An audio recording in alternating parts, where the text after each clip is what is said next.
Halo semuanya, bertemu lagi dengan saya pada segmen yang ketiga dari pembahasan mitigation error ini, yaitu mengenai administration error. Pada bagian ini juga saya akan membahas nanti mengenai permasalahan berupa lasa. Apakah lasa ini merupakan mitigation error atau bukan? Ya, nanti kita akan lihat dari pembahasan pada video ini. Oke. Nah, administration error itu merupakan suatu proses atau kejadian error pada proses administrasi atau penyerahan obat ya.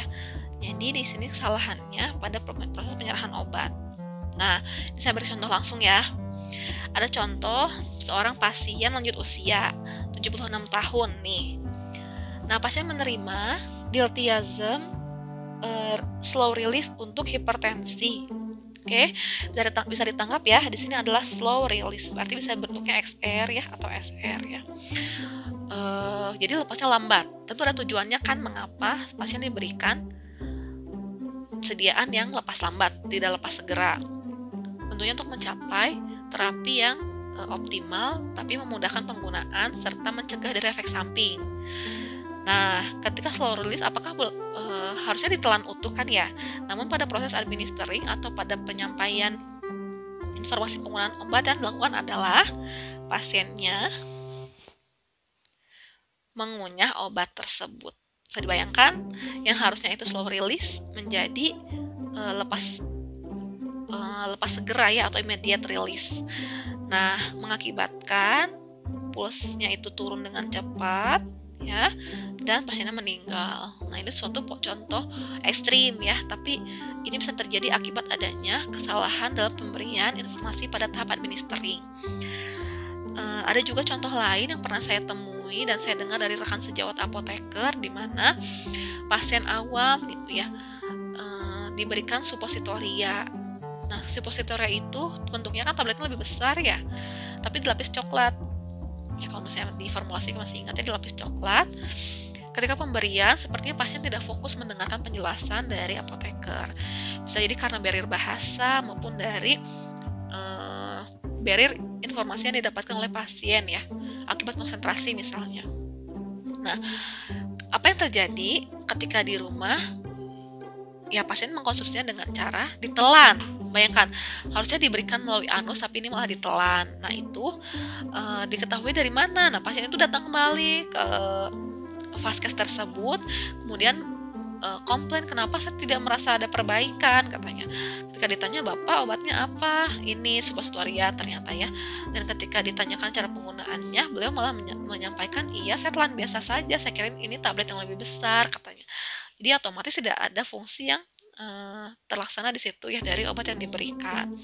Jadi tahapan ini merupakan juga tahapan yang penting dalam proses pemberian obat kepada pasien, dan tahap yang bisa banyak menyebabkan juga error pada pasien.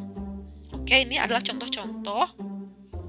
Nah, saya beri contohnya adalah nih, prepare incorrect infusion solution ya. Jadi misalkan suatu sediaan injeksi tertentu seringkali memiliki cara-cara penyiapan tertentu juga. Ketika sudah disiapkan dengan benar, namun ketika pemberian itu salah, misalnya ini ya, di setnya itu diberikan 500 ml.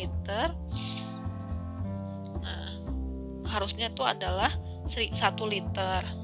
Jadi ini ada kesalahan dalam laju pemberian infus. Bisa juga di sini lupa dalam mereset infusion pump ya. Jadi kondisi infusion pump itu suatu kondisi yang harus tepat gitu ya.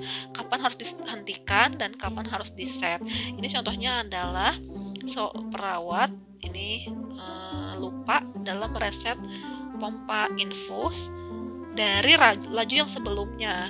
Jadi kan biasanya pump itu tuh digunakan setelah pasien yang mana gitu ya. Tidak dicek.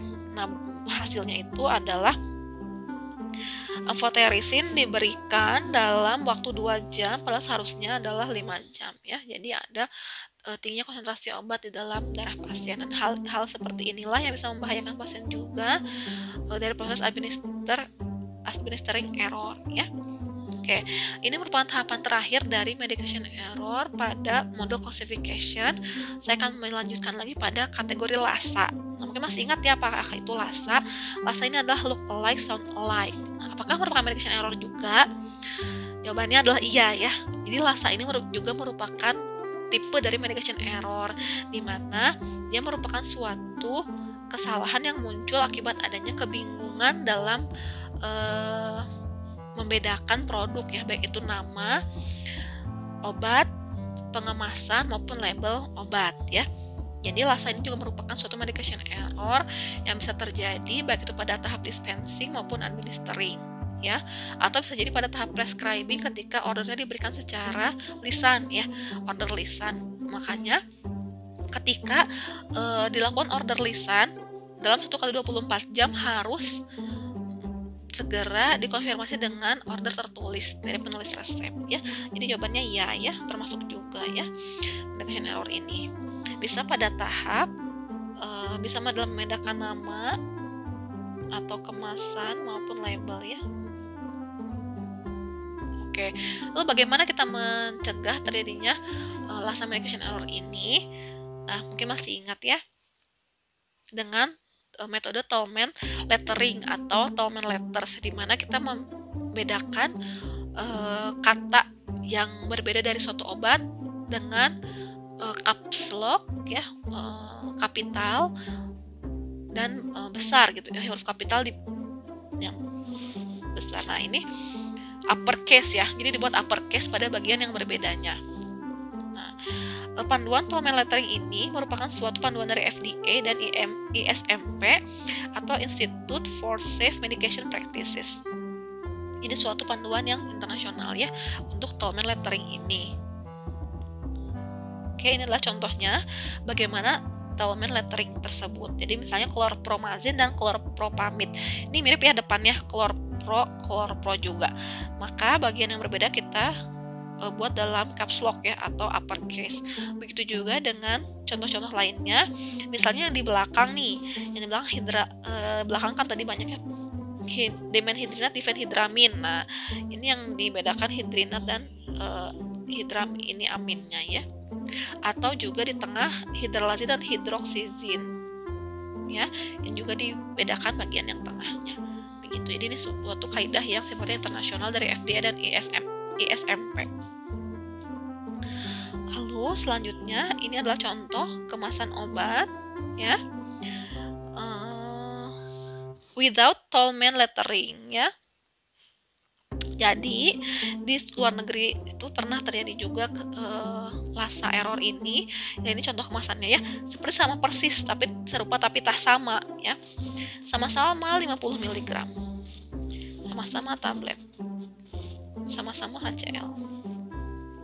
Ya, bedanya ini hidroksizin, ini hidralazin. Nah, ini yang menyebabkan kesalahan dalam pemberian obat ya. Apalagi misalkan berada pada rak yang berdekatan, itu bisa menyebabkan kita salah mengambil atau mendispensing sediaan tersebut. Oke. Nah, lalu bagaimana kita mengklasifikasikan medication error ketika sudah terjadi, ataupun untuk mengklasifikasikan potensi terjadinya medication error, kita akan saya bahas pada segmen yang keempat setelah pembahasan ini. Terima kasih.